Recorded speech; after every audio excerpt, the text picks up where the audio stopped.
Hello students, welcome to my channel. आज के video के अंदर हम बात करने वाले हैं फ्रिक्शन के ऊपर।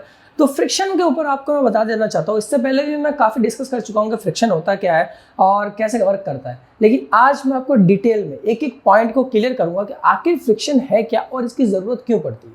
तो चलिए सबसे पहले बात करते हैं बेसिक फंडामेंटल्स के ऊपर कि आखिर फ्रिक्शन है क्या और ये वर्क कैसे करता है। चलिए देखिए, जितने भी फोर्सेस के बारे में हमने पिछली वीडियोज़ के अंदर लगभग डिस्कस किया था ना, वो सारे जो फोर्सेस हैं वो फोर्सेस कौन सी फोर्स है? Contact force.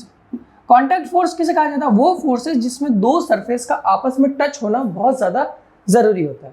ठीक है, हाँ। अब एक ब्लॉक है, मान लेते हैं ये m मास का एक ब्लॉक है, वो एक ऐसे सरफेस पे पड़ा हुआ है। अब हम यहाँ पर क्या कर रहे हैं? हम यहाँ पर सिंपल से कह सकते हैं यहाँ फ्रिक्शन फोर्स लग रही है।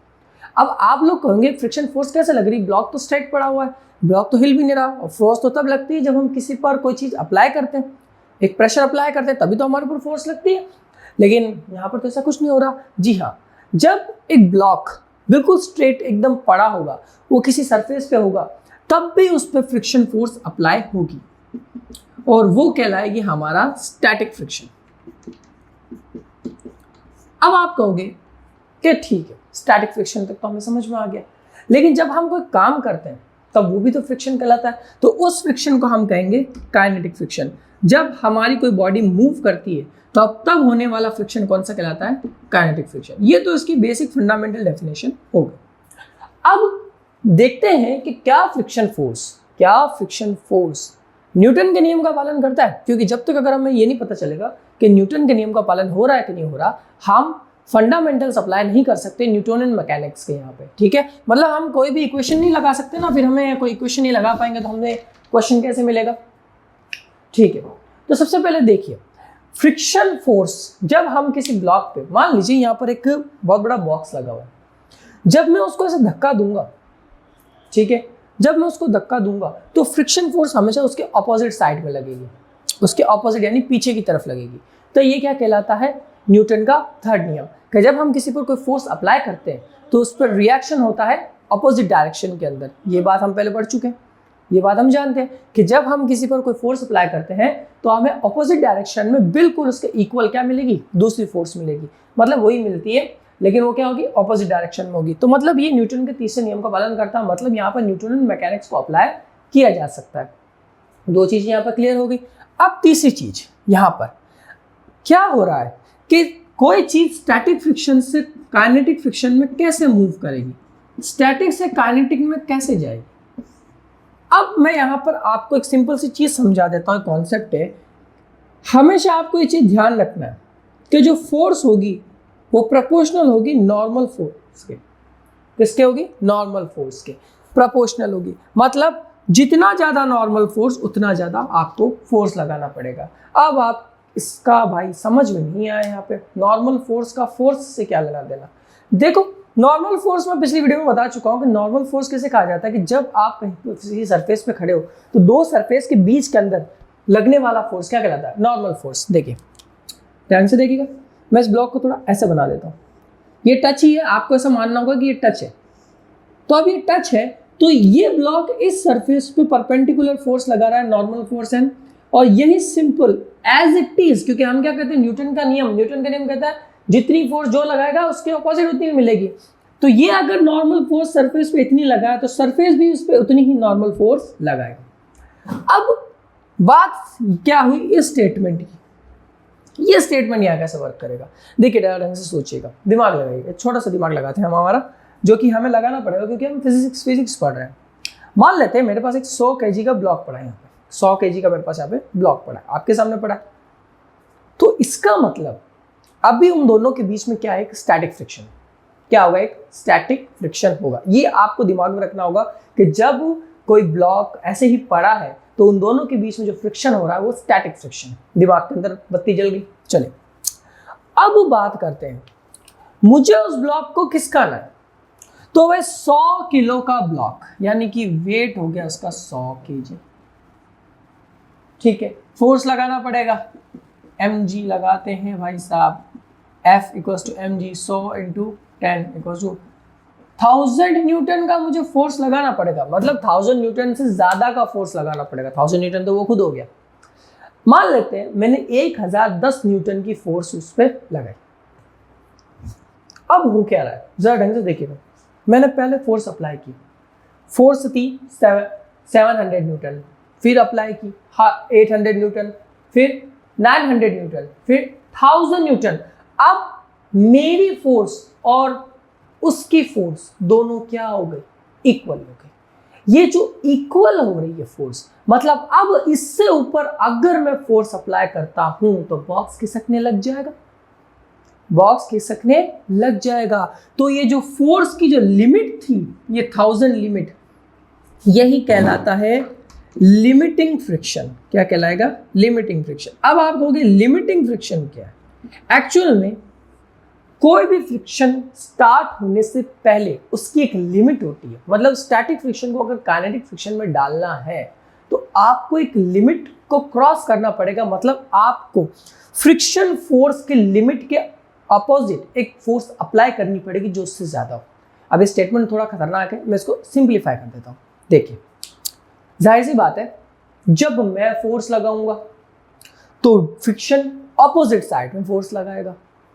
मैंने मेरी फोर्स बढ़ाई, फ्रिक्शन ने भी अपनी फोर्स बढ़ाई, मैंने अपनी फोर्स बढ़ाई, फ्रिक्शन ने भी अपनी फोर्स बढ़ाई। क्योंकि फ्रिक्शन क्या है, एक सेल्फ एडजस्टिंग फोर्स है, ये एडजस्ट होती रहती है। जब आप जितनी फोर्स लगाओगे उतनी फोर्स के साथ में ये एडजस्ट होती रहेगी।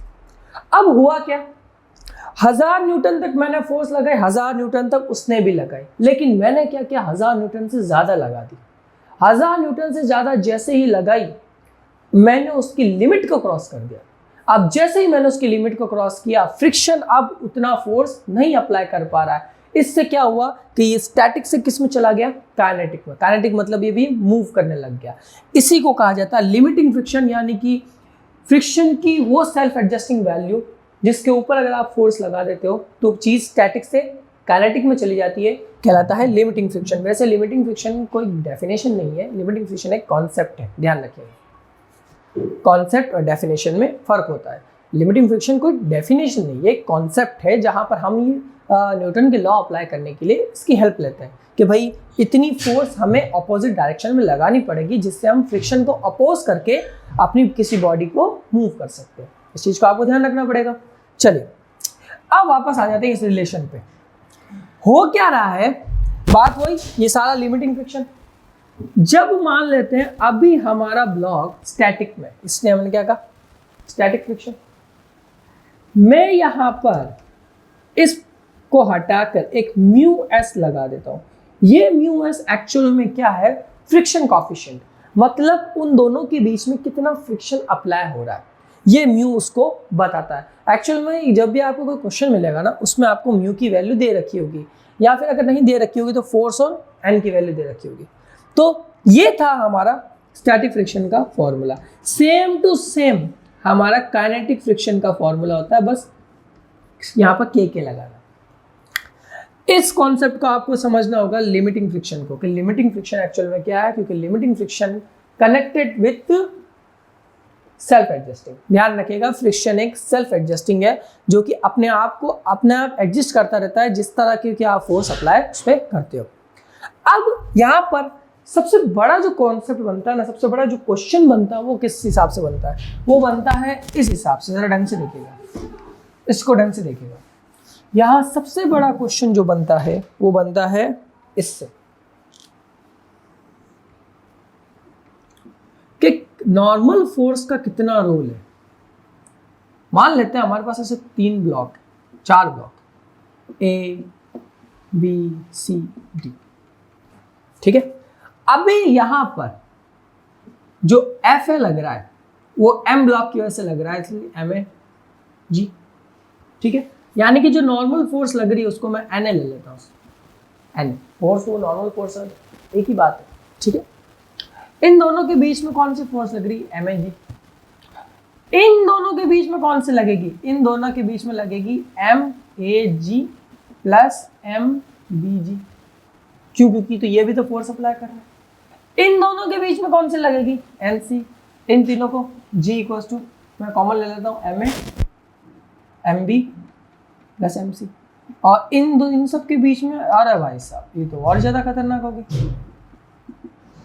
MC and MD।